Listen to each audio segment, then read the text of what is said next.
Hi, I'm Mike Massimino, former astronaut and senior space advisor here at the Intrepid Museum. Behind me is Growler, a nuclear-armed submarine from the Cold War era. Shall we go take a quick look?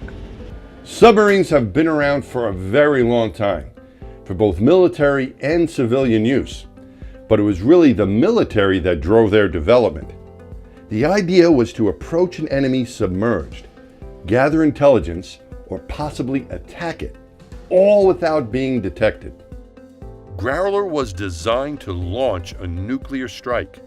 Though it never happened, the plan was for Growler to surface, launch a Regulus missile, and hopefully get away without being detected. During the Cold War, intelligence was everything. We didn't engage the enemy, but we needed to know what they were up to. One of these Cold War submariners was Lawrence Glacy. Lawrence had a very important job on board Growler.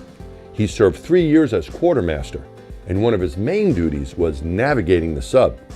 He also spent a lot of time looking through this periscope, documenting land formations and even the movements of the Soviet Navy. Our job was basically to stay hidden. You know, if we picked up a Russian submarine, we didn't want to go follow it. We didn't want to spend too much time getting data on it. Growler's mission was principally deterrent with the Regulus missiles and a platform for intelligence. We surface, open the hangar doors, bring the missile out. The missile tech attaches the umbilical cord to the missile. Another missile tech fuels it. We have 2 active boosters on it, 20,000 pounds of thrust per second for about 9 seconds. So it gets up about, I don't know, 300, 400 feet, then it's on its own. Working on board an American submarine was considered an elite assignment. Because of the inherent dangers, the Navy only took volunteers. Sailors had to contend with things like flooding, fire, radiation, and even the threat of exploding warheads. My bunk was in the forward torpedo room, and it's in the forward room that you charge the electrical batteries for the fish. So it gets it on fire, right? Catches on fire. Yeah, so they put the fire out, but now you have a warhead that's about a piece of copper about that thick, about 1 millimeter, next to this hot, you know, moldering battery. So you got to get rid of it, right? You think you got to get rid of it.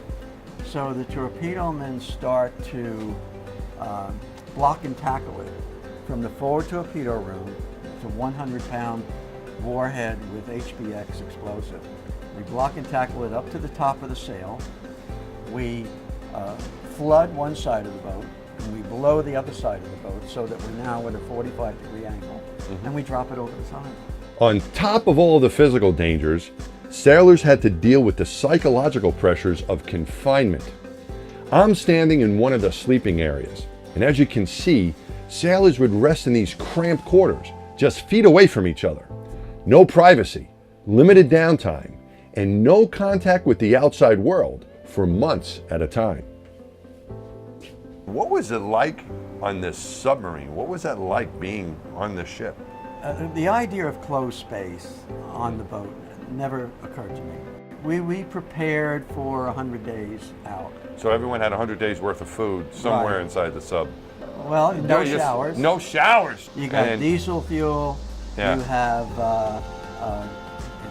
kerosene, you have chlorine gas, you have hydrogen gas, you have all the smells of the body, but the psychological impact of 60 days at sea and sensitivities start to build up.